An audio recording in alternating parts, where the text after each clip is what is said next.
અંકલેશ્વરના અવાદર પ્રેમ સંબંધ મુદ્દે નારાજગી રાખી 4 ઈસમોએ હુમલો કર્યો હોવાની ઘટના સામે આવી હતી। 12માની વિધિ માટે ગામના સ્મશાન પાસે વિધિમાં ભાગ લેવા ગયા હતા। પ્રેમ સંબંધને ઉજાગર કરવા અને અગાઉ થયેલા ઝઘડાની રીસ રાખી બોલાચાલી કરી હુમલો કર્યો હતો। આ ઘટના અંગે તાલુકા પોલીસ મથકે ફરિયાદ નોંધાતા પોલીસે 2 હુમલાખોરને ઝડપી પાડ્યા હતા। બનાવની વિગતો અનુસાર અંકલેશ્વર તાલુકાના અવાદર ગામના મંદિર ફળિયામાં રહેતા રમણ રામજીભાઈ વસાવા ગામના અર્જુન વસાવાના પરિવારમાં થયેલા મરણની 12માની વિધિ માટે ગામના અન્ય લોકો સાથે સ્મશાન પાસે ગયા હતા।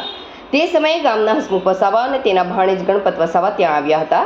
આરોપીઓએ રમણભાઈ પર હસમુખના દીકરા ગણેશ વસાવાના પ્રેમ સંબંધને ઉજાગર કરવા અને અગાઉ થયેલા ઝઘડાની રીસ રાખી બોલાચાલી કરી હતી। બોલાચાલી ઉગ્ર બનતા મામા ભાણેજ કમરના ભાગેથી ચપ્પુ કાઢી રમણભાઈ તરફ દોડ્યા હતા। રમણભાઈ પોતાના ઘર તરફ ભાગવાનો પ્રયાસ કરતા હતા ત્યારે રસ્તામાં બાઇક પર આવેલા ગણેશ વસાવા અને પ્રદ્યુમન વસાવાએ તેમને રોક્યા હતા।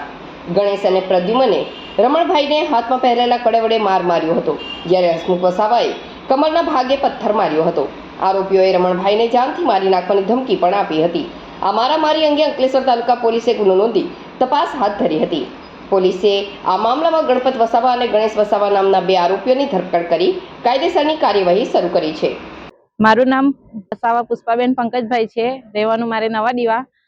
અને આજે 28 તારીખનો જે બનાવ બન્યો છે એ મારા મામા છે, અવાદર રહેવાના। અને બીજું કે 4 જણ મારવા માટે મારા મામાને અને રસ્તા પર માર્યા છે। એ રીતે ગંભીર ઈજા છે મારા મામાને। અત્યારે હોસ્પિટલમાં છે, બોલી પણ નહીં શકતા, પ્લસ કે બીજું કે ઉઠાતું પણ નથી। અને અમારી પોલીસ પાસે એટલી માંગ છે કે એ લોકોને બી આ રીતે કરી સજા મળવી જોઈએ। એ ખુલ્લે તત્વમાં એ બહાર ફળે જે રીતે, અને બીજી વાર આ રીતે કઈ ઘરમાં કઈ કશી થશે તો એમની જવાબદારી કોણ લેશે? એટલે અમારી પોલીસ પાસે એટલી માંગ છે કે એમને બી આગળ સજા મળવી જોઈએ। હજુ તો અમને બીક એવી જ છે કે હજુ પણ આગળ એ લોકો કઈ કશી કરી શકે। અમારા મામાને ઘરે અત્યારે રજા આપવાનું કે છે, તો આગળ જઈને જવાબદારી કોણ લે? એટલે અમારી પોલીસ આટલી માંગ છે। મેં વસાવા રૂપાબેન રમેશભાઈ બોલું, મારે અંધારા રહેવાનું। પણ જે આ માર્યો ને એ મારો સગો ભાઈ છે, અને મારા ભાઈ જેવી રીતના મારે એવી રીતના એ લોકોને બી થવી જોઈએ। અને એ લોકો ફરીથી આ ગામમાં બી હુમલો કરી શકે અને ફરીથી અમારા ઘરે બી હુમલો કરી શકે છે। અને અમને હજુ બીક છે સાહેબ, એ લોકો એના હિંમત છે કે તે રીતે એ બહાર આવે ને તો એને બહાર આવ્યા પછી બી અમારે આ સજા કરવાની એમ।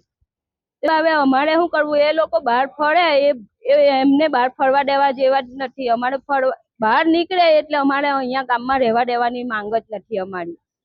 અને અમારે એવી માંગ છે કે એ લોકોને ગામની બહાર જ કાઢવા છે અમારે તો, કે ગામમાં બીજું કોઈને આવી ઘટના નહીં કરી શકે।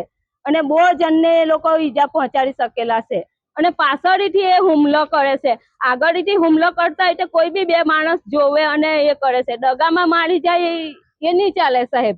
એટલે એ લોકોને ગામની બહાર જ કાઢવા છે અમારે। ને આ લોકો આવું કરી જ ગયા ને મારા ભાઈને આટલી ગંભીર ઈજા પહોંચેલી છે। આજે મારા ભાઈથી નથી બોલાતું, નથી ચલાતું, એને બોલવામાં બી તકલીફ પડે છે। આજે ચચ્ચાડેલો મારો ભાઈ ભૂખો છે।